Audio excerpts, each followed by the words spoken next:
আমি প্রতিজ্ঞাত আছি যে এরপরে কিছু অবতারের কথা শোনাবো বলে। এখন কথা শোনাতে গেলে অবতারেরও ভণিতা আছে, সে ভণিতা খুব বড় নয়, তবু সেটা বোধহয় শোনার দরকার আছে। দেখুন, অবতরণ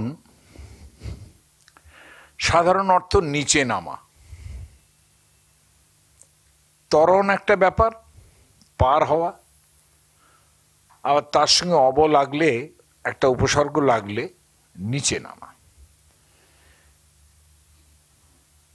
এই নিচে নামা সে নিচে নামা নয় যে একটা অধোগতি হলো, তা নয়।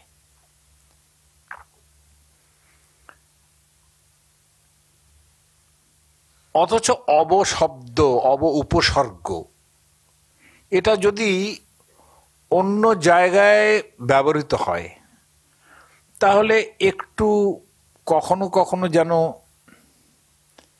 একটু যেন নিন্দার্থক, একটু যেন ঘৃণার্থক, এরকম ধরনের ব্যবহারও হয়। মানন সঙ্গে মানন, তার সঙ্গে লাগান অবমানন, অবমাননা ইত্যাদি। অবনমন মানে বেশ নিচেই নামলো, অবক্ষয় ইত্যাদি ইত্যাদি। জেনারেলি এইগুলোর সঙ্গেই অবটা আরো বেশি ব্যবহার হয়, এই জন্যই একটু দুঃখ আছে আমার। কিন্তু আবার দুঃখও নেই এই কারণে যে ভগবদ অবতরণ সেটা একেবারে অন্য মহিমা তৈরি করে। ইনফ্যাক্ট অবতরণ যদি হয় তাহলে ঠিক যতটা যেখানে আমরা তাকে চিনতে পারি না, বুঝতে পারি না, সেই না বোঝার জায়গা থেকে, সেই অনির্বচনীয় তার জায়গা থেকে, যা ভাষায় প্রকাশ করা যায় না তার জায়গা থেকে একটা অদ্ভুত এমন একটা জায়গায় চলে আসে যেটা সম্বন্ধে প্যাসকেল একটা সময় বলেছিলাম, পুরো কোটটা হয়তো পারবো না বলতে, কিন্তু সেটা সেই রকম ছিল যে one to whom we can speak, যার সঙ্গে আমরা কথা বলতে পারি, to whom we can touch, আমরা স্পর্শ করতে পারি, এইরকম ধরনের যে জিনিসগুলো যা মূর্ত ভাবনার মধ্যে একটা অদ্ভুত তৈরি করে, একটা মানসিকতা তৈরি করে যে একটা বিশাল মানুষ কিংবা একটা বিশাল কিছু তিনি এমন একটা প্রকারের মধ্যে আসছেন যেখানে আমরা মর্ত্য মানুষেরা তার স্পর্শ পাচ্ছি, তার সঙ্গে কথা বলতে পাচ্ছি। মানে he is God of Abraham, David and John, not the God of philosophers. ঔপনিষদিক ব্রহ্ম তিনি নন। মানে ব্রহ্মের স্বভাব তার মধ্যে থাকতে পারে, সেই আনঅ্যাটাচমেন্ট তার মধ্যে থাকতে পারে, কিন্তু তার অ্যাটাচড ভাবটাও আছে তার মধ্যে। ব্যাপারটা এইরকম দাঁড়ালো তাহলে যে বৈদিক ভাবনায় যে কথাটা বলা হয়েছিল যে তৎসৃষ্টা তদেবা অনুপ্রাবিশত, তিনি এই পৃথিবী নির্মাণ করলেন, সৃষ্টি করলেন ঈশ্বর, এবং সৃষ্টি করার পরে তিনি তার মধ্যে প্রবেশ করলেন। তাহলে এই যে তৎসৃষ্টা, এর তো ঔপনিষদিক কথা, তৎসৃষ্টা তদেবা অনুপ্রাবিশত, এ তো ঔপনিষদিক কথা। বেদ যেটা বলে যে তিনি প্রজাপতি ব্রহ্মা নন, ইনি বিরাট, তিনি সৃষ্টি করার পর তিনি নিজেকেই আহুতি দিয়েছিলেন। এটা একটা ভয়ঙ্কর ফিলোসফির জায়গা। আমি নিজে সৃষ্টি করলাম, যা আমি নিজেরই বডি পার্টস কেটে কেটে তাতে আহুতি দিলাম। তার মানে কি, আমি সেটা হয়ে গেলাম, অর্থাৎ আমি তার মধ্যে প্রবেশ করলাম। এই যে বৈদিক এবং ঔপনিষদিক পরম্পরা, তা সৃষ্টা তদেবানুপ্রাবিশত, ঈশ্বর যে সৃষ্টি করেছেন, যদি খুব সূক্ষ্মভাবে ভাবেন তাহলে বেশ একেবারে দার্শনিক ভাবনায় তিনি উপাদান কারণ না নিমিত্ত কারণ, তা অমুক কারণ, সমবায় কারণ না সম্বন্ধ, এসব চিন্তা ন্যায়শাস্ত্রের লোকেরা ভাববেন। আর যিনি সৎ ন্যায়শাস্ত্রের লোক, তিনি এই কথাটা লিখছেন তো, যে নূতন জলধর রুচয়ে, নূতন জলধর রুচয়ে গোপবধূটি দুকুল চৌরায়। কি অসামান্য একটা ন্যায়শাস্ত্রের মানুষ, তিনি প্রথম যে বন্দনা করছেন, সেই বন্দনার মধ্যে আমার সেই একদম সবচেয়ে প্রিয়তম শব্দটা, যে সমস্ত জগতের মধ্যে সর্বশ্রেষ্ঠ যিনি চোর, তাকে প্রণাম জানাই। ব্রজে প্রসিদ্ধম নবনীত চৌরম গোপাঙ্গনানাঞ্চ দুকুল চৌরম। তাই না? অনেক জন্মার্জিত পাপ চৌরম চৌরাগ্রগণ্যং পুরুষং নমামি।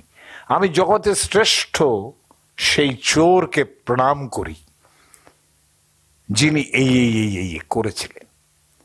কিন্তু যে ন্যায়শাস্ত্রকার, তিনি কি করছেন? যার তর্ক বিতর্ক ঘটোত্তাবচ্ছিন্ন মুক্তমুখ করতে করতে তার দিন কাটে। ন্যায়শাস্ত্রের তর্ক সাংঘাতিক। এটা তো আপনারা, সত্যি কথা, আমি বুঝি না তো আপনাদেরও আমি বোঝাতে পারবো না। আর আমি ন্যায়শাস্ত্রে সবচেয়ে কম নম্বর পেয়েছিলাম, MA ক্লাসে সবচেয়ে কম নম্বর পেয়েছিলাম ন্যায়শাস্ত্রে। আমি লিটারেচারের লোক, ন্যায়শাস্ত্র পড়তে হতো, কিন্তু সবচেয়ে কম নম্বর পেয়েছি ওটাতে। কেন? যে আমি তর্ক অত ভালো করে বুঝতেই পারি না। কোন পদার্থ অমুক তমুক ইত্যাদি দ্রব্য গুণ ক্রিয়া কি যে হচ্ছে, সে মানে রবীন্দ্রনাথ যাকে বলেছেন একটা হিংটিং ছটের মতো ব্যাপার। হ্যাঁ, তো এই জিনিসটা আমি অত বুঝি না, কিন্তু একজন আমাকে ন্যায়শাস্ত্র বুঝিয়েছিলেন।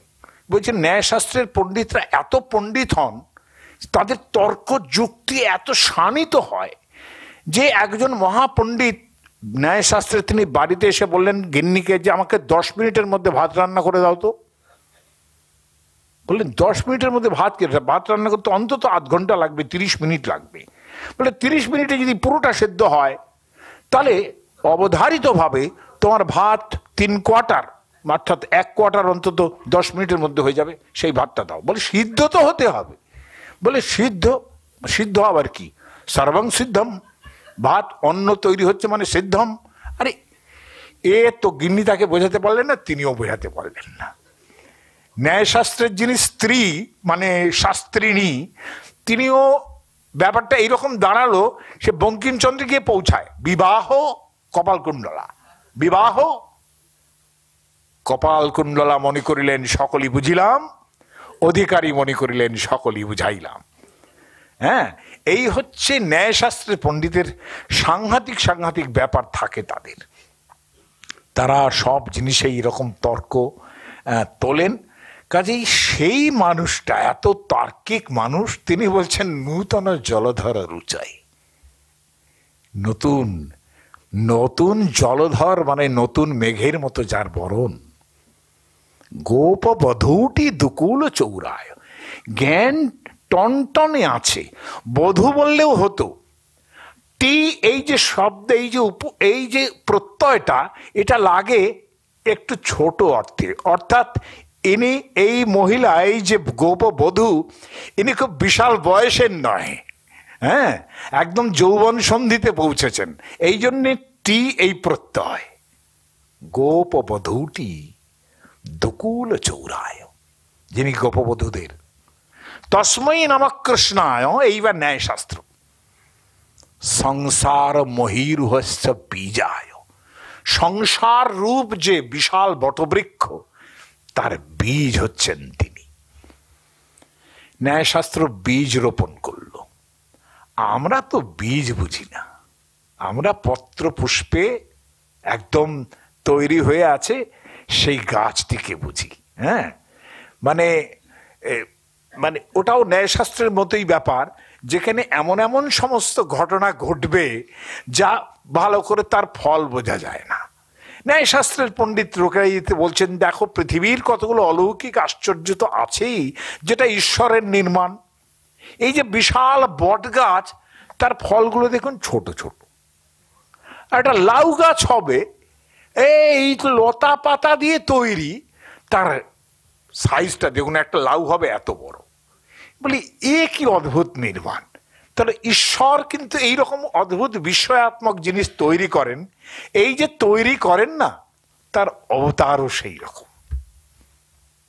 অবতারও এইরকম বিস্ময়জনক একটা ব্যাপার, যেখানে সমস্ত কিছু একটা অদ্ভুত বিস্ময়ের মধ্যে থাকে, যেখানে ভগবান, সরৈশ্বর্যপূর্ণ ভগবান, যিনি ব্রহ্মস্বরূপ, তাকে we can touch, we can speak to.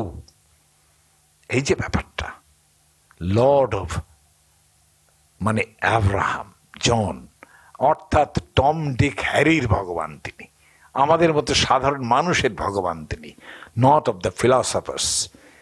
এই যে ব্যাপারটা দাঁড়ালো, তাহলে অবতরণ কিন্তু ঘটলো দার্শনিক জায়গা থেকে একদম স্পর্শযোগ্য জায়গায়। এই জায়গাটা আপনারা অবনমন বলবেন না অবতরণ বলবেন, এইটা আগে ভেবে দেখার দরকার। তখন এই অবতারের প্রয়োজন, এইটা ভগবান ভগবদ গীতার মধ্যে বলছেন। ভগবদ গীতার মধ্যে বলছেন তিনি যে ওই পরিত্রাণায় সাধুনাম বিনাশায় চ দুষ্কৃতাম ধর্ম সংস্থাপনার্থায় সম্ভবামি যুগে যুগে। তিনি এই জন্যে যুগে যুগে আসেন, অবতার হয়ে আসেন। এখন এই যে অবতার হয়ে আসা, তার যদি এই তিনটে উদ্দেশ্য থাকে, তাকে একটাই উদ্দেশ্য বলা যায়। কারণ ধর্ম সংস্থাপনায় বললেই দুষ্টের দমন এবং শিষ্টের পালনটা হয়ে যায়, তাই নয় কি? অন্তত নৈয়ায়িকরা তো তাই বলবেন, ন্যায়শাস্ত্রের পণ্ডিতরা তাই বলবেন, যেটা বাড়তি কথা বলছে কেন? ধর্ম সংস্থাপন মানে, ধর্ম মানে কি? ডিসিপ্লিন। ধর্ম মানে প্রিন্সিপল। ধর্ম মানে কিন্তু আমাদের শাস্ত্রে যেখানে যেখানে ধর্মের কথা খুব বড় বলা হয়েছে, রামায়ণে মহাভারতে, নেভার অ্যাজ রিলিজিয়ান। এই যে আমরা যে ধর্ম, ফুল বেলপাতা নৈবেদ্য, এটাকে ধর্ম বলা হয়নি। নো হোয়ার সেখানে বলা হয়েছে ধর্মপত্রেই, ধর্ম মানেই হচ্ছে প্রিন্সিপল, ধর্ম মানে হচ্ছে মানে কি বলতে পারেন ডিসিপ্লিন, ধর্ম বলতে পারেন জাস্টিস, ধর্ম মানে মানে কি বলবো, মানে যেরকম ভাবে একটা আদেশ নেমে আসে যে এইভাবে চলতে হবে, বিধি নিষেধাত্মক কোনো ব্যাপার এইরকমও থাকতে পারে। তো এই যে ধর্ম প্রিন্সিপল যখন নষ্ট হয়ে যায় পৃথিবীতে ডিসঅর্ডার আসে, সেই সময় তিনি আসেন। অর্থাৎ ডিসঅর্ডারের চরম যখন হয়, তখন তিনি অবতরণ করেন। আমার জিজ্ঞাসা হয় যে কেন এরকম, কেন ধর্মর ডিসঅর্ডার চরম হলে তিনি আসেন কেন? এমন তো হতে পারত যে একটু একটু দেখা যাচ্ছে অধর্ম, তাতেই তেনার চলে আসার কথা। আগে থেকেই তিনি ঠিকঠাক করতে পারেন যাতে বেশি ঝামেলা না করতে হয়। এটা কি বলবো বলুন তো, এটাও তো একটা ঈশ্বরের ইচ্ছা যে তিনি অল্প অল্প অন্যায় যখন করছে তখন তিনি ছেড়েই দিচ্ছেন, আরো বেশি অন্যায় করার সুযোগ দিচ্ছেন। ডিসঅর্ডার চরমে আসলে পরে তিনি অবতরণ করেন। ভগবানের দিক থেকে উল্টো দিকে থাকলে পরে এটা আমার ভগবানের বিষয়ে একটুখানি অস্থিরই লাগে। কিন্তু কি হয় ঘটনা, যে চরম না হলে বোধ হয় মানুষের লোভ মোহ মাৎসর্য চরম জায়গায় না উঠলে বোধ হয় দণ্ড নেমে আসে না। দণ্ড এমন একটা জায়গা যেখানে চরম জায়গায় তাকে শাস্তি দিতে হয়, সেটা পাপ অন্যায় যা বলুন সেটা সম্পূর্ণ না হলে দণ্ডের বিধান হয় না। এমনি সাংসারিক জগৎ, পারিবারিক জগৎ এবং রাষ্ট্র, সেখানেও দেখুন দণ্ডটা it is the last refuge, অর্থাৎ সেই জায়গায় দণ্ডটা আসে বলে শেষ জায়গায় হিসেবে। প্রথমে কি কি উপায় মহাভারতের মধ্যে ব্যাস বলছেন যে উপায় বিজয়ম শ্রেষ্ঠম আহু।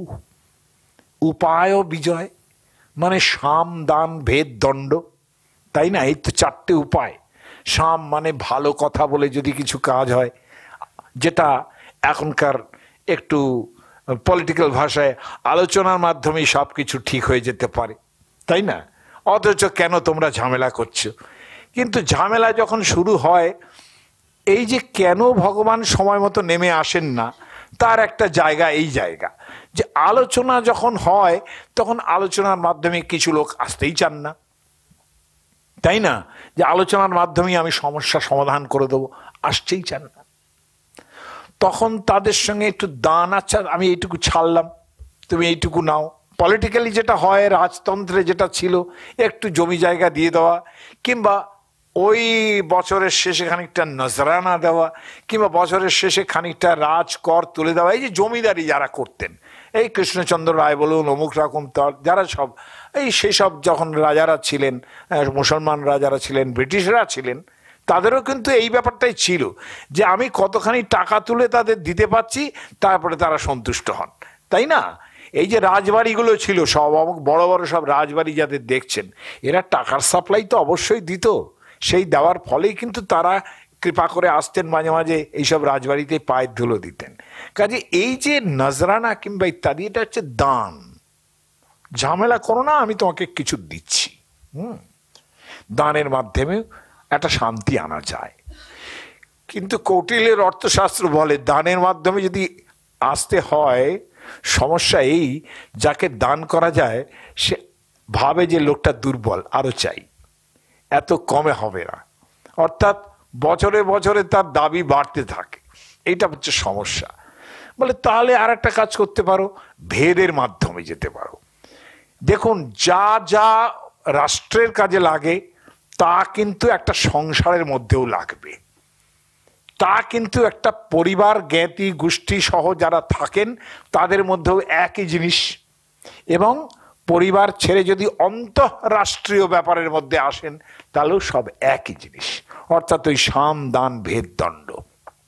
আমি একটা উদাহরণ দিতে পারি যে যখন দ্রৌপদীর সঙ্গে পাণ্ডবদের বিবাহ হলো, বিবাহ হওয়ার পর মানে এই বুদ্ধিতে কিন্তু বলেছিলেন আমাদের রাজা যুধিষ্ঠিরকে, ধৃতরাষ্ট্রকে দুর্যোধন বলেছিলেন যে তুমি যেভাবে হোক ওদের বারণাবতে পাঠিয়ে দাও, ওদের তোমার কি হলো, তুমি তো কোনোদিন রাজা হতে পারলে না অন্ধ বলে, কিন্তু কপালটা আমাদের এইরকম হলো, তুমি রাজা হলে না বলে পরম্পরাক্রমে আমরা কেউ রাজা হলাম না, আমিও রাজা হব না, আমার ছেলেও রাজা হবে না। কিন্তু দেখো পাণ্ডু রাজা হয়েছিলেন, তার ছেলেরাও রাজা হবে, অমুক হবে তমুক হবে, এই তো ভাবছো, তার থেকে ওদের বনে পাঠিয়ে দাও। বলে কি হলো বনে পাঠাবো, তার কেন? বলে যে দেখো, ধৃতরাষ্ট্র বললেন, তিনি প্রজ্ঞাচক্ষু, তিনি বুঝতে পারেন সব, তৎসত্ত্বেও অন্যায়টা করেন। তিনি কি বললেন? বললেন দেখো, মহারাজ পাণ্ডু ছিলেন, তিনি অত্যন্ত ভালো, আমার ছোট ভাই অত্যন্ত ভালো লোক ছিলেন, তিনি কিন্তু যত জায়গায় যুদ্ধ টুদ্ধ জিতে এসছেন টাকা পয়সা সব কিন্তু আমার হাতেই দিতেন, কাজেই তাকে আমি খারাপ বলি কি করে? আর তার যে ছেলেটি যুধিষ্ঠিরকে আমি এই যে দ্রৌপদীর বিবাহের পরে রাজা করেছি, এটা দ্রৌপদীর বিবাহের পরে তো নয়, মানে আগে আগে যখন পাণ্ডবরা বেশ বেশ বর্ধিত অবস্থায় আছেন, তাকে যে একটু যুবরাজের পদ দিয়েছি, তো বেশ, তো তুমি তার যে পাণ্ডুর যত মন্ত্রী অমাত্য তারা তো তার পক্ষে আছে না, তারা তো সবাই বলছেন ওটা আমি ম্যানেজ করে দেবো, আমি টাকা পয়সা দিয়ে টাকা পয়সা খাইয়ে ওই সব মন্ত্রী অমাত্য আমার পক্ষে নিয়ে আসবো। কেন, কেমন করে পারবো? বলে যুধিষ্ঠিরকে তুমি যৌবরাজ্য দিয়েছ বলে সে শাসন টাসন করছে, সে অর্থ ব্যবস্থাটা আমাকেই দেখতে দিয়েছে। যুধিষ্ঠির ভালো মানুষ, তিনি দেখেছেন বাবা এই টাকা পয়সার মধ্যে আমি যাব না, ও যা হোক তুমি সামলাও। দুর্যোধনকে তার ব্যবস্থা দিয়েছেন। দুর্যোধন টাকা পয়সা কিভাবে সামলাচ্ছেন দেখতেই পাচ্ছেন। তিনি বলছেন ওইসব মন্ত্রী টন্ত্রীর কথা বলো না, টাকা পয়সা দিয়ে আমি হাতে নিয়ে আসবো তাদের। খেয়াল করে দেখুন, গণতন্ত্রও কিন্তু এই ব্যবস্থাই হয়। একটু দেখবেন ইলেকশনের পরে যেভাবে সব এক পার্টি থেকে আরেক পার্টিতে যায়, কি ব্যবস্থায় যায় সেটা একটু ভেবে দেখবেন আপনারা। হ্যাঁ, কাজে কিছু পাল্টায়নি। Everything, Mahabharata is relevant to everything. হ্যাঁ, এই তো যে ব্যাপার যে আমি অর্থমানেন তোষিতা, আমি করে নেবো, তুমি চিন্তা করো না, এটা ভেবো। তাহলে এই যে অর্থমানেন তোষিতা, এটা কি? এটা তো দান, তাই না? আমি টাকা পয়সা দিয়ে কিনে নেব ওদের, যেটা ইলেকশনের পরে ঘোড়া কেনার ব্যাপার হয়। হ্যাঁ, তাই না? এখন সেই রকম ব্যাপার দাঁড়াচ্ছে। তাহলে দান যদি চায় তাহলে তারা আরো চায়, এই ব্যাপারটা কিন্তু হতেই থাকে। আর ভেদের জায়গাটা কিরকম সেটা কিন্তু ওই যতগৃহতে পাঠিয়ে দেওয়া হলো, তাদের পুড়িয়ে মারার কথাটা একবারও ধৃতরাষ্ট্রকে বলেননি। বলেছেন তুমি জাস্ট পাঠিয়ে দাও, তারপর ওরা যদি ফিরেও আসে আমি বুঝে নেব, কারণ মন্ত্রী টন্ত্রী সব আমি তার মধ্যে কিনে নেব, কোনো ব্যবস্থা নয়, কোনো চিন্তার কারণ নেই। এবং তাদের যতগৃহে পাঠানো হলো। দুর্যোধন তাদের পুরানোর ব্যবস্থা করলেন, তারা পুরলেন না, তারা গিয়ে উপস্থিত হলেন দ্রৌপদীর স্বয়ংবরে। এবং সেখানে দ্রৌপদীর স্বয়ংবরে দেখা গেল যে বিশাল আলোড়ন হয়ে গেল যখন খবর দিচ্ছেন বিদুর এসে ধৃতরাষ্ট্রকে যে মহারাজ বড় আনন্দের দিন আজকে, দ্রৌপদীর সঙ্গে। এটা বলার সঙ্গে সঙ্গে ধৃতরাষ্ট্র ভাবলেন দুর্যোধনের সঙ্গে দ্রৌপদীর বিয়ে হয়ে গেছে। বলে তো কি আনন্দ! হ্যাঁ, বিয়ে হয়ে গেছে, আমি তো বুঝতেই পেরেছিলাম দুর্যোধনের সঙ্গে দ্রৌপদীর বিয়ে হয়ে গেছে। বলে না মহারাজ, আনন্দটা অন্য কারণে। পঞ্চপাণ্ডবের সঙ্গে একা দ্রৌপদীর বিয়ে হয়ে গেছে। ধৃতরাষ্ট্র অদ্ভুত বুদ্ধিমান লোক, প্রজ্ঞাচক্ষু। তিনি বললেন আহা, তাই তো, তারাও তো আমারই ছেলে, ভালোই হয়েছে, খুব ভালো হলো। কিন্তু একটা তো ব্যাপার ঘটে গেল যে ওদের তো মিত্রলাভ ঘটে গেল, কেউ পাশে ছিল না। ওদের তো দ্রুপদ পাঞ্চাল, তারা মিত্রলাভ ঘটে গেল। হ্যাঁ, বলে হ্যাঁ তাই তো, তা তো ঘটেই গেল। শুধু দ্রুপদ পাঞ্চাল কেন, আর একজন মিত্রলাভ ঘটলো, তার কথা জীবনে আমি পরে বলবো ভেবেছিলাম। সে লোকটা ওই আমার ধুরন্ধর। হ্যাঁ, তিনি প্রথম দ্রৌপদীর স্বয়ংবরে এসে উপস্থিত হয়েছেন, নিজের রাজ্যটি গুছিয়ে টুছিয়ে নিয়েছেন। তারপরে মোটামুটি কংসমামা মারা গেছেন। এই অবস্থায় কিন্তু তিনি এবার এলাই খুঁজছেন যে উত্তর ভারতে কিভাবে নাক গলাবেন বলে তিনি কিন্তু দ্রৌপদীর স্বয়ংবরে এসে উপস্থিত হয়েছেন। এসে প্রথম বুদ্ধিমান লোক, তার আগে কোনোদিন পরিচয় হয়নি পাণ্ডবদের সঙ্গে, স্নাতক ব্রাহ্মণের বেশে আছেন। তিনি কিন্তু দ্রৌপদীর স্বয়ংবরে মৎস্যচক্ষুও ভেদ করলেন না, বলরামও করলেন না, তারা মজা দেখতে এসেছেন। হ্যাঁ, অর্থাৎ কিনা দ্রৌপদীর স্বয়ংবর এনজয় করতে এসেছেন। বেশ ভালো। কি করছেন? বলরামকে চেনাচ্ছেন। ওইটা হচ্ছে যুধিষ্ঠির, কিন্তু ওইটা হচ্ছেন ভীম। ওই যে নাদুস নদুস দেখছে, এবং বেশ শক্তিমান ভীম, অর্জুন ইত্যাদি ইত্যাদি। খুশি হলেন। কৃষ্ণ নিজের পরিচয় পর্যন্ত ভাঙলেন না সেখানে। দ্রৌপদীর সঙ্গে বিবাহ হয়ে গেল, চলে গেলেন জায়গায়, সেই গ্রামের মধ্যে চলে গেলেন যেখানে তারা বাড়ি ভাড়া নিয়েছিলেন, সেকালের দিনের ভাড়াটিয়া। হ্যাঁ, তাহলে এই যে ভাড়াটে জায়গায় গিয়ে উপস্থিত হলেন, সেখানে উনি আর ধৃষ্টদ্যুম্ন গিয়ে দেখে এলেন যে এরা কোন ঘরে দ্রৌপদীর বিয়ে হলো। তারা বুঝলেন এরা পাণ্ডব। বেশ খুশি হয়ে দুজনেই চলে গেলেন, কিন্তু কৃষ্ণ নিজেকে প্রকাশ করলেন না। বিয়ে হয়ে গেল, প্রকাশ করলেন যা আমি হচ্ছি তোমার ভাই, পৃথা কুন্তী আমার পিসি। কতদিন পরে পিসির সঙ্গে দেখা হলো। বেশ, কিন্তু তারাও এসে পড়লেন। এদিকে যখন খবরটা দুর্যোধনের কাছে এসে গেল যে দ্রৌপদীর সঙ্গে পঞ্চপাণ্ডবের বিয়ে হয়েছে, তখন কিচেন ক্যাবিনেট বসে গেল। কিচেন ক্যাবিনেট অর্থাৎ দুর্যোধন, শকুনি, দুঃশাসন এবং কর্ণ। দুর্যোধন বললেন যে কোনো ব্যাপার না, বিয়ে যখন হয়ে গেছে, আমি ভেদ নীতির কথা বলছি, অসম্ভব সুন্দরী কতগুলো পাঠিয়ে দাও, গিয়ে ওই দ্রৌপদীর সামনে একবার বলুক, কতগুলো মহিলা পাঠাও, কতগুলো পুরুষ পাঠাও। বলে তারা কি করবে? মহিলারা গিয়ে ওই দ্রৌপদীকে বলবে, সুন্দরী মহিলাদের পাঠাবে, তারা গিয়ে বলবে, কি করছো তুমি, 5খানা স্বামী? হ্যাঁ, এটা কোনো মানে হয়? কোনো মানুষের ভালো লাগে এই জিনিস? সারা জীবন ধরে এক স্বামী সেবা করতে করতে আমাদের প্রাণ বেরিয়ে যায়, আর সেখানে পাঁচটা স্বামী। কার কথা শুনবে তুমি বলো দেখি? এ যদি বলে এদিকে এসো, ও যদি বলো ওদিকে, এই করে ভাঙাক, দ্রৌপদীকে ভাঙাক। ভাঙাক মানেই কিন্তু ভেদ। হ্যাঁ, বলে আর পুরুষরা কি করবে? পুরুষরা গিয়ে কি করবে? ওই পঞ্চ পাণ্ডবদের বলবে, 5 জনের একটা বউ, তার মানে পরের জন তো একটা একটা করে উচ্ছিষ্ট, সহদেবটা তো 4 জনের উচ্ছিষ্ট খাবে। এ কি? না, এ ঠিক না, ভাঙিয়ে দিক ওদের। বলে এই করলেই ওরা দেখবে ভেঙে যাবে। দুর্যোধন আরো যেসব প্রস্তাব দিলেন সেগুলো একটু অনালোচ্য এবং একটু অকথ্য। মানে চৈতন্য চরিতামৃত যেভাবে বলেছেন যে প্রভুর স্বভাব হয় অকথ্য কথন, সেরকম নয়, কিন্তু ওই রকম অকথ্য কথন নয়। মানে সেটা বলা যায় না, আমি বলতে পারছি কি করে জানি না, কিন্তু এটা একেবারেই অকথ্য কথন। নানান রকম প্রস্তাবনা হলো। কর্ণ বললেন যে না, অত সহজ নয়। দেখো, মেয়েরা কেন ভাবছো যে মেয়েরা শুধুমাত্র একটা পুরুষেই খুশি হয়? বলে এ আবার কি কথা, তাদের তো একটা খুশি। বলে পুরুষরা যখন খুশি হয় না, মেয়েরাও না খুশি হতে পারে?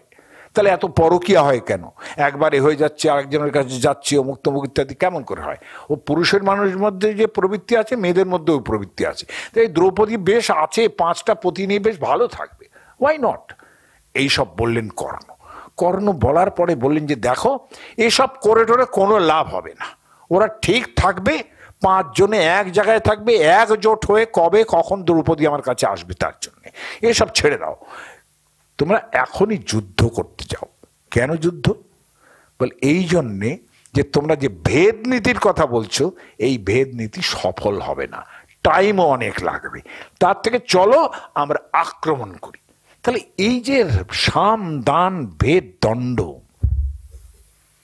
তার মানে সত্যি কথাই যে পাপ কিংবা অন্যায় সম্পূর্ণ না হওয়া পর্যন্ত ভগবান অবতরণ করতে পারেন না। কারণ আলোচনার মাধ্যমেও অনেক জিনিস শেষ করা যায় না, দান ভেদ ইত্যাদির মাধ্যমেও হয় না, তাহলে দণ্ডটাই শেষ পর্যন্ত দাঁড়ায়। তার মানে মনু মহারাজ যেটা বলেছেন সেটাই ভালো কথা, হয় সাম নয় দণ্ড।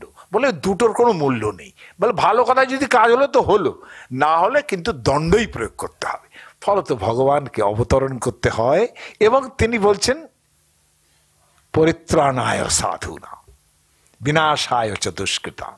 নৈয়ায়িকরা বলবেন দরকার নেই এই দুটোর, ধর্ম সংস্থাপনার্থায়, অর্থাৎ টু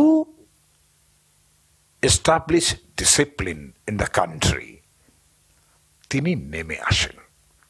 এই হলো তার। দেখুন, এই যে অবতরণ, এই অবতরণও নানান রকম স্তর আছে।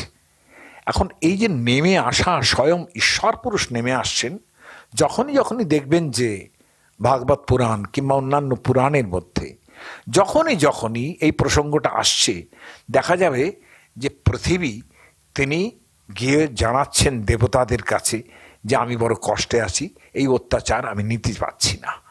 সেই যে নিতে পাচ্ছেন না, পৃথিবী জানাবে, দেবতারা সঙ্গে সঙ্গে ব্রহ্মার কাছে যাবেন, এক প্যাটার্ন।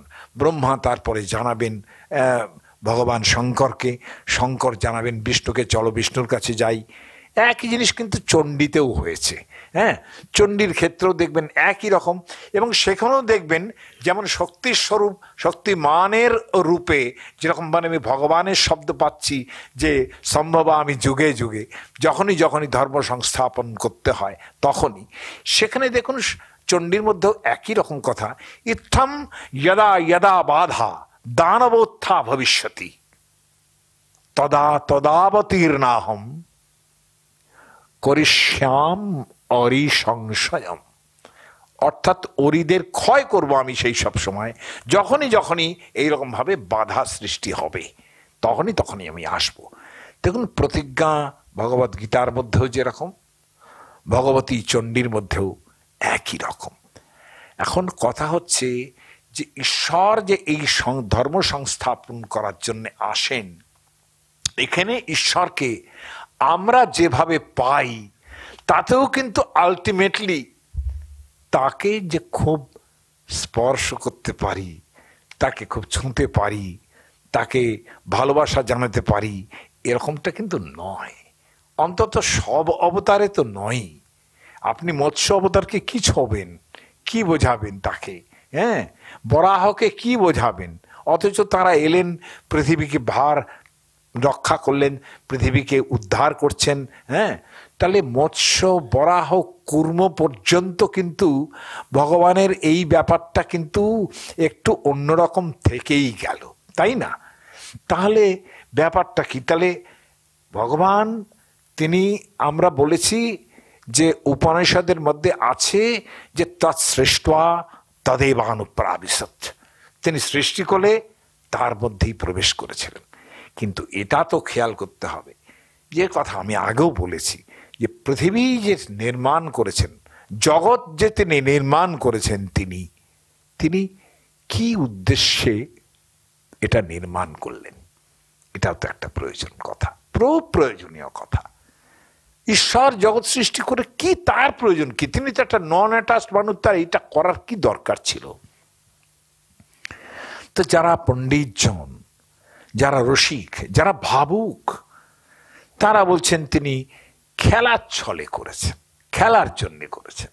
হ্যাঁ, আমায় নিয়ে চলছে, এই যে রবীন্দ্রনাথ বলেছেন না যে আমায় নিয়ে চলছে, এই যে খেলা চলছে আমাকে নিয়ে, সেটা একটা ব্যাপার।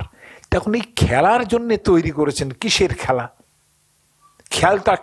খেলতে কিরকম লাগে, অবহেলা লাগে খেলার মধ্যে। খেলায় যদি একটা জিনিস সৃষ্টি করতে হয়, তাহলে অবহেলার মধ্যে একটা আনন্দ লাগে, তাই না? বলে এই আনন্দটাই বা কিরকম?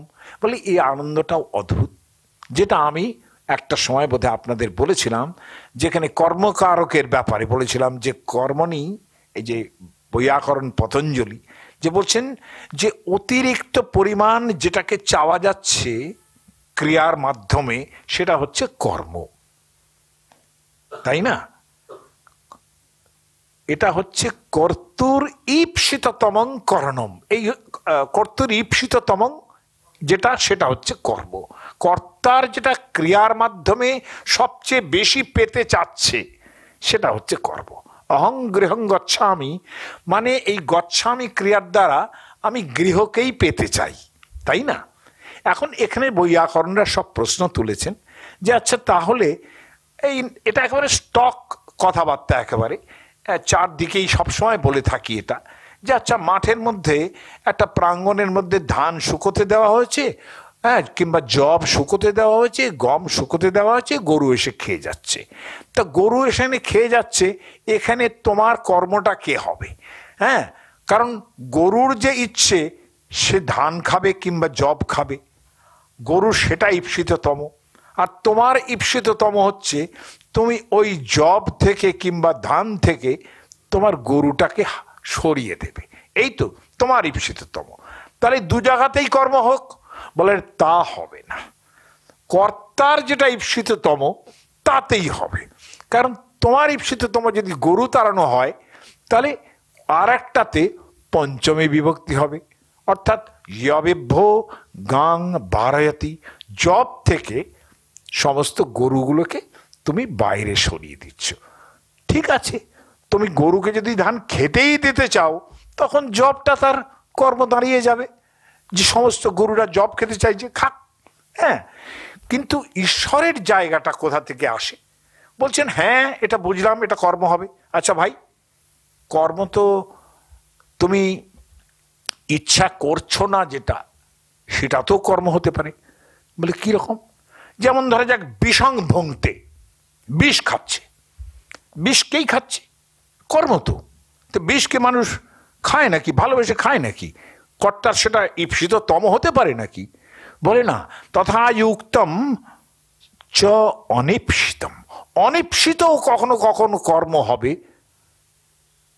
পতঞ্জলি ভাষ্যকার তিনি বলছেন না না, এ সূত্রের কোনো প্রয়োজনই নেই, অনিপ্সিতম তথা যুক্তম, এই বার্তিক টাত্তিকের কোনো প্রয়োজন নেই, আলগা সূত্র করার কোনো প্রয়োজন নেই। সূত্র হবে ছোট এবং তার থেকে সব বোঝা যাবে। এই এক সূত্র দিয়েই কাজ হবে। বলে কি করে কাজ হবে? বলছেন যখন মানুষ মহা সমস্যায় পড়ে, অনেক যন্ত্রণা ভোগ করে, তখন বিষভক্ষণমপি ঈপ্সিত তমং ভবতি। যখন মানুষ যন্ত্রণায় একেবারে কাতর হয়ে যায়, তখন তার কাছে বিষ ভক্ষণটাই ঈপ্সিত তম হয়ে ওঠে মশাই। কাজেই সেখানে ওই সূত্র দিয়েই কাজ হবে, কর্তুর ঈপ্সিত তমং কর্ম। বলে তাই নাকি? বলে হ্যাঁ, কর্তার ঈপ্সিত তম। বলে তাহলে তো ওই সূত্রটা কোনো মানেই থাকলো না। হ্যাঁ, এই যে অনিপ্সিততেও যে কর্ম হতে পারে মানেই থাকলো না। বলে হ্যাঁ, মানে একটা আছে। এইখানে তারা উদাহরণ দিচ্ছেন যে গ্রামান্তরময়ং গচ্ছন কুড্ডমূলান্নুপসর্পতি, বৃক্ষমূলান্নুপসর্পতি। একটা রাখাল বালক, সে এক গ্রাম থেকে আরেক গ্রামে যাচ্ছে। সে যাওয়ার সময় কোথাও একটা মাচা থেকে লাউ ডগা ঝুলছে, একটু ছুঁয়ে দিয়ে গেল। কোথাও একটা বাড়ির বারান্দা পড়লো, একটু ছুঁয়ে দিয়ে গেল। কোথাও একটা জায়গা এলো যেখানে একজন দাদু বসে বসে গপ্প করছে, কি দাদু ভালো আছে তো, চললো। বলে এটা তো তার কোনো প্রয়োজন নেই, করে যাচ্ছে।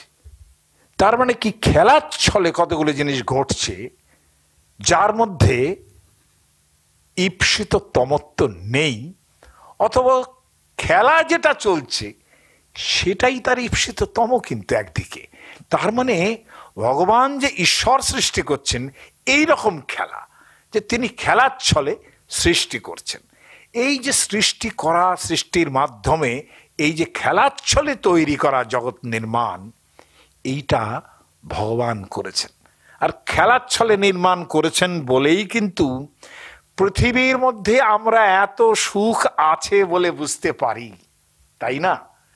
এই খেলার ছলে যদি নির্মাণ না করতেন, বেশ একটা প্রয়োজনম অনুদ্দেশ্য ন মন্দোপি প্রবর্ততে, যে প্রয়োজন না থাকলে পরে মন্দ লোকও তাতে প্রবৃত্ত হয় না, এরকম যদি হতো, যে ভগবান যখন তৈরি করছেন তাহলে একেবারে খুব ভালো করে একটা জিনিস তৈরি করবেন যেখানে ভীষণ ডিসিপ্লিন, সব জায়গায় ডিসিপ্লিন, ডিসিপ্লিন ছাড়া কিছু নেই। ভগবান ওটা তো তাই করার কথা। যদি প্রয়োজন অনুসারে করেন তাহলে সমস্ত সাধু, সমস্ত কেউ মরবে না, সমস্ত পৃথিবীর অবস্থা কি হতো? কেউ মারা যায়নি ধরুন, কোনো ছাগল কাটলো না কেউ খাবার জন্যে, তাহলে কি অবস্থা হতো? সমস্ত জায়গাগুলোর কি অবস্থা দাঁড়াতো? পৃথিবী হয় মানুষ এবং ছাগল সবাই ভরে গেল, তাহলে সে অবস্থা কি দাঁড়াতো? পুরাণ একটা অদ্ভুত কথা বলেছে। যখন সৃষ্টির ক্রম হয় তখন তিনি দেবতাদের সৃষ্টি করলেন, দেবতাদের সৃষ্টি করলেন, তারপরে নিজের মানস পুত্রগুলো তৈরি করলেন, যারা ভালো তৈরি করতে আরম্ভ করেছেন। এই যে ঈশ্বর যার মাধ্যমেই ব্রহ্মা টম্মা যার মাধ্যমেই সৃষ্টি করুন, সৃষ্টি যে হলো, প্রথম যখন মানুষ সৃষ্টি করলেন, যারা তার সন্তান হলো, এই সনক সনন্দ ইত্যাদি সনাতন যারা বিখ্যাত সব, তারা বললে তুমি প্রজা সৃষ্টি করো, অর্থাৎ মাল্টিপ্লাই ইয়োর সেলফ, আরো বাড়াও, সন্তান হোক তোমাদের। তারা সন্ন্যাস নিয়ে চলে গেলেন, এত ভালো। তখন ব্রহ্মা বললেন নৈতন নৈবং বিধা ভবেৎ সৃষ্টির জরা মরণ বর্জিতা। এরকম সৃষ্টি হলে চলবে না যে জরা মরণ নেই, কেউ বুড়ো হচ্ছে না। সবাই যদি উদ্দেশ্য নিয়ে জগৎ সৃষ্টি করতে হতো তাহলে তো তাই করতে হতো, তাই না? আমরা যদি কোনো জিনিস সৃষ্টি করি পারফেক্ট করে করার চেষ্টা করি যাতে কোনো ফ্ল না হয়, তাই না?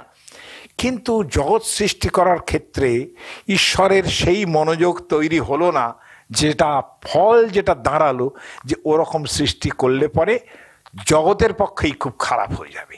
আমি তো সব সময় এটা মেয়েদের সভাতে যখন মেয়েরা খুব বলেন যে একেবারে সব পাজি পুরুষগুলো লম্পট, অমুক তমুক ইত্যাদি, আমি তাদের বহুবার বলেছি এই কথাটা, যে পৃথিবীর সমস্ত ছেলেরা, অল্প বয়সী ছেলেরা যদি সবাই সাধু হতো, সামান্যতম শীষ দিত না, এরকম যদি হতো তাহলে, এবং আপনাদের যুবতী অবস্থায় দেখা মাত্রই তারা মাথা নিচু করে ইষ্ট নাম জপ করত, হরে কৃষ্ণ কৃষ্ণ কৃষ্ণ।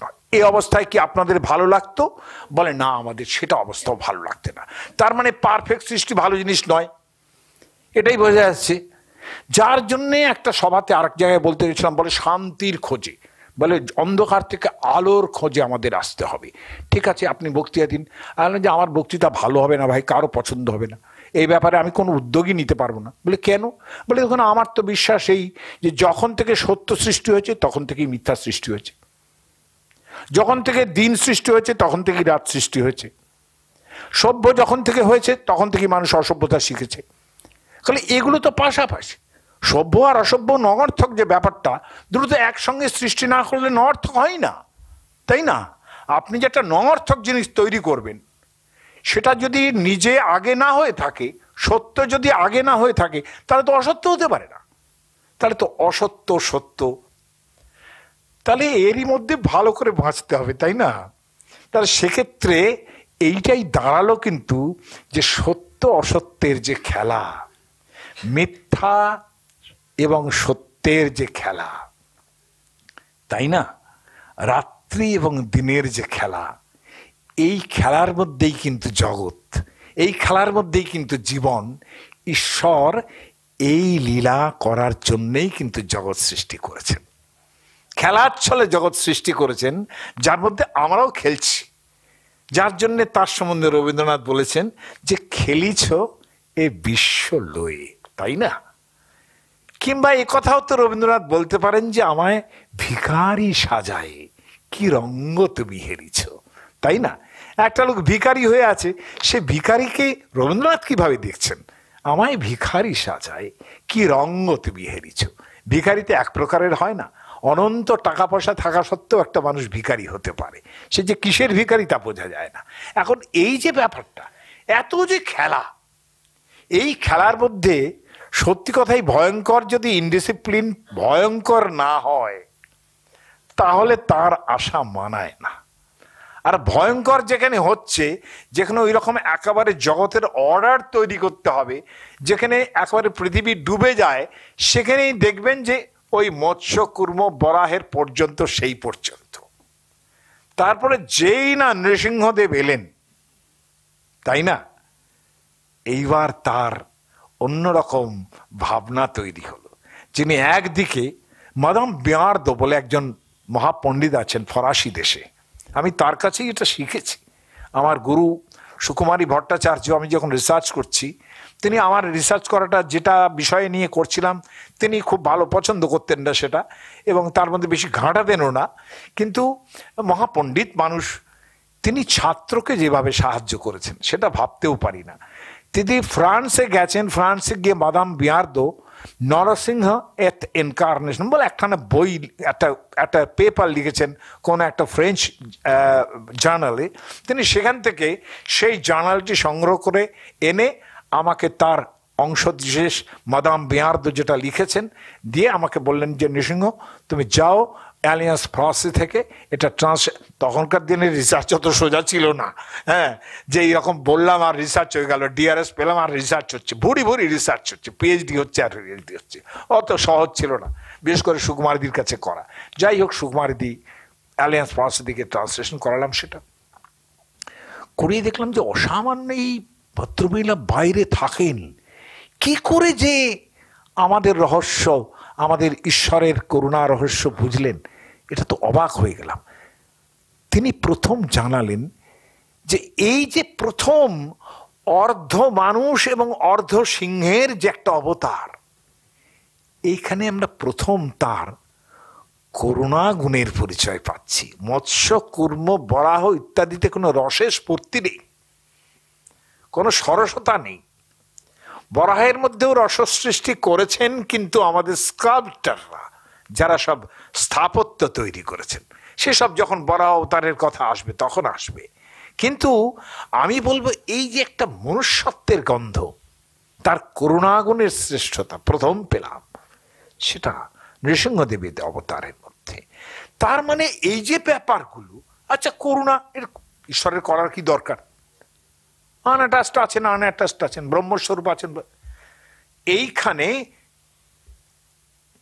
ঈশ্বরের জগৎ সৃষ্টির আলটেরিয়ার মোটিভটা পাওয়া যায়, যে জগৎ সৃষ্টির কারণটা কি শুধু এই ডিসঅর্ডার তাড়ানো, ডিসঅর্ডার নষ্ট করে শৃঙ্খলা প্রতিষ্ঠা করা, নাকি হ্যাজ হি এনি ইন্টারেস্ট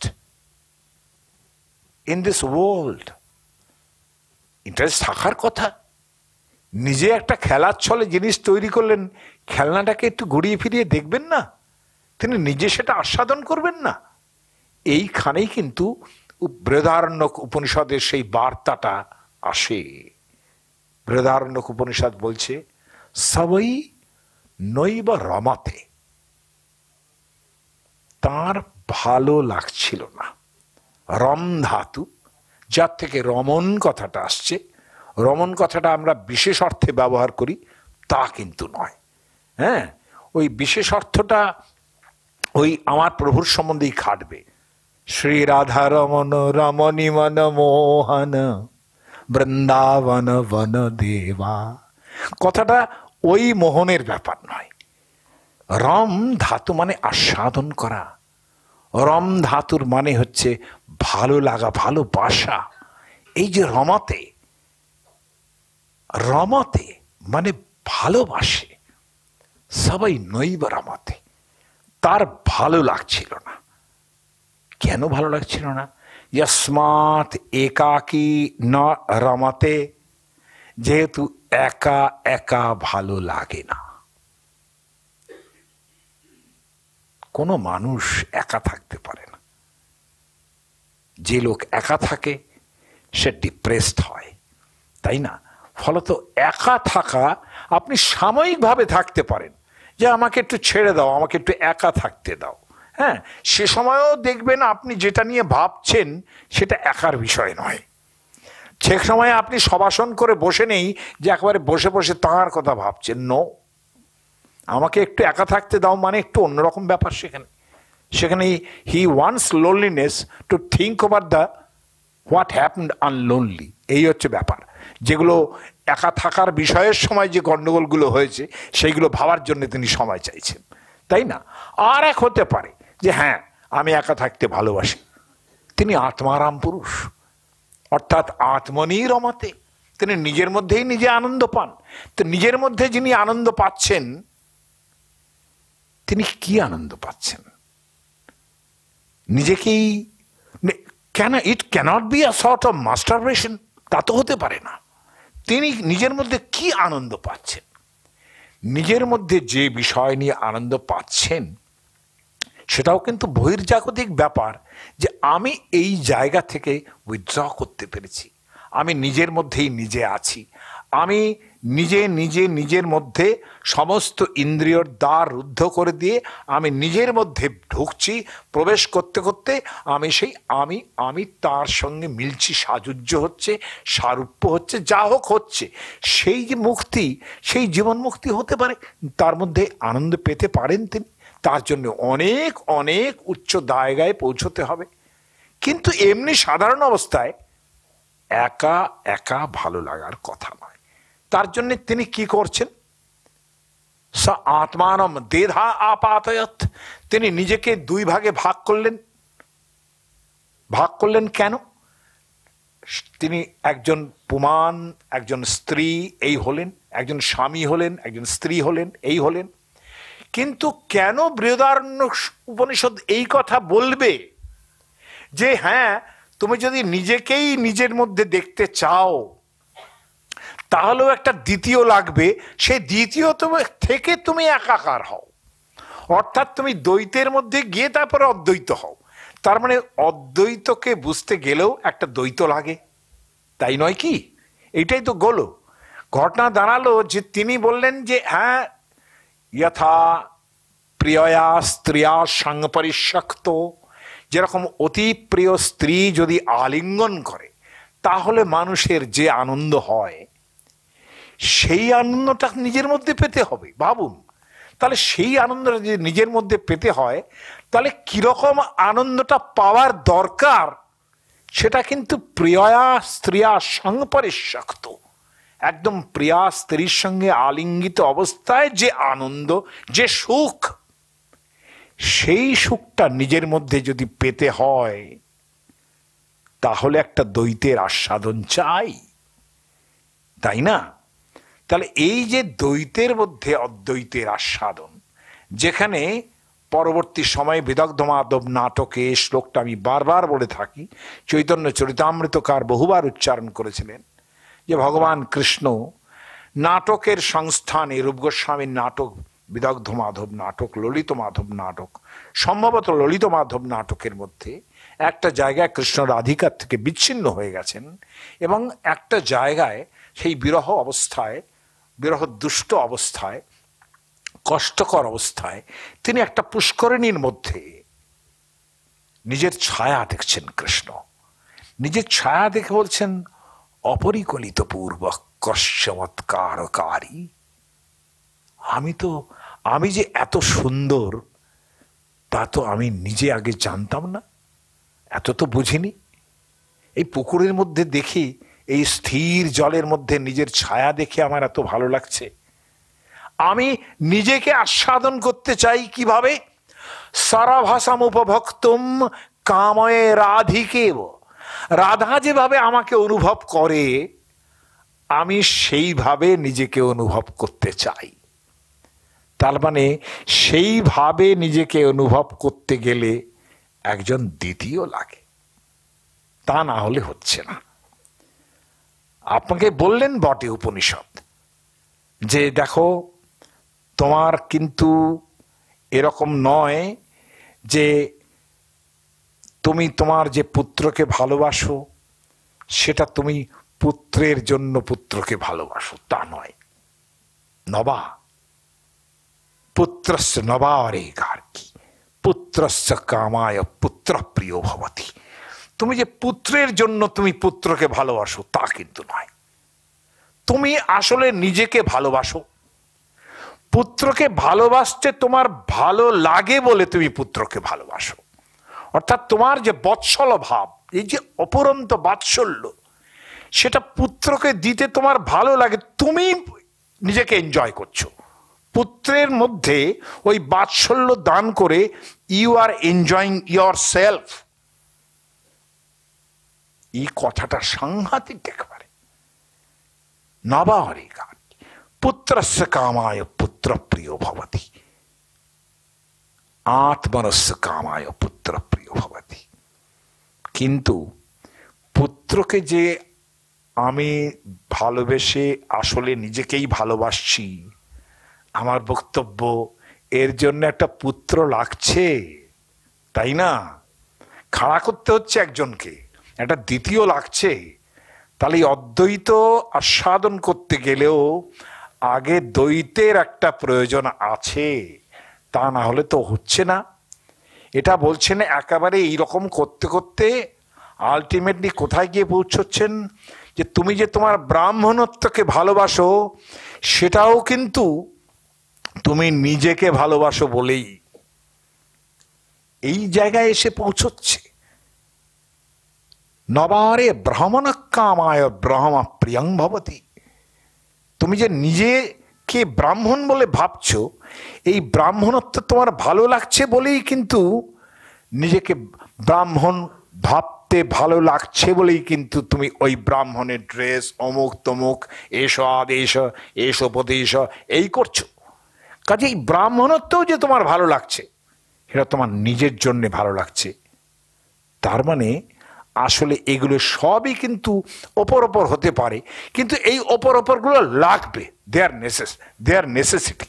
একটা ঈশ্বর যদি নিজেকে আনন্দ পেতে চান তাহলে ঈশ্বরেরও প্রয়োজন আছে তার দ্বিতীয় একজন পাওয়ার, এবং সেই দ্বিতীয় পাওয়ার জন্যই কিন্তু লোকে বলে যে যেরকমভাবে এই ঈশ্বরের জায়গা তৈরি হয়েছে জগৎও সেইভাবেই তৈরি হয়েছে, তাই না? তা না হলে এখনো পর্যন্ত কেন বৈকুণ্ঠে লক্ষ্মী, হ্যাঁ, অমুকে অমুকে কেন সব শক্তিগুলোই রয়েছে? আর শক্তি হচ্ছে সেই জায়গা যেখান থেকে এই দ্বিতীয়ের আস্বাদন তৈরি হয়। যেখানে শক্তি নিজেকে আস্বাদন করেন তখন মহাদেবকে শুয়ে থাকতে হয় নিচে, সব অবস্থায় থাকতে হয়, তিনি সক্রিয় হন, এই তো ব্যাপার। কাজে এই যে ব্যাপারটা, এই যে তিনি খেলার ছলে তৈরি করেছেন, এই খেলার ছলে তৈরি হওয়াটা কিন্তু এই জন্যে তিনি নিজেও খেলছেন, খেলিছ ওই বিশ্ব লয়ে, তিনি আমাদেরও খেলাচ্ছেন, আমরাও তার হাতেই খেলছি। এবং কিভাবে খেলছি সেটা তার ইচ্ছায় খেলছি না, নিজের ইচ্ছাতেই খেলছি। এই নিজের ইচ্ছায় যখন খেলতে খেলতে যথেষ্ট অন্যায় শেষ জায়গায় দাঁড়াবে, তখন তিনি শাসন করবেন, নইলে খেলতে দেবেন। জীবের স্বাধীনতা আছে, যা ইচ্ছে করে খেলো, তুমি খেলেই যাও। কিন্তু কারণ লাগামটা ধরার যে জায়গা আসবে সময়, কিন্তু ঈশ্বরও চান না যে ইভিল, এমন যীশু খ্রিস্টের কথা, রেজিস্ট নট ইভিল, পাপকে অন্যায়কে কখনো রেজিস্ট করো না, হতে দাও। তার এটা চরম অবস্থায় আসলে তখন তার দণ্ড যেমন নেমে আসে, কিন্তু সেরকম জায়গা আছে যখন দণ্ডের সঙ্গে তিনিও নেমে আসেন। সেই জায়গাটা আমি পরের দিন থেকে হয়তো আরম্ভ করব। সকলকে ধন্যবাদ।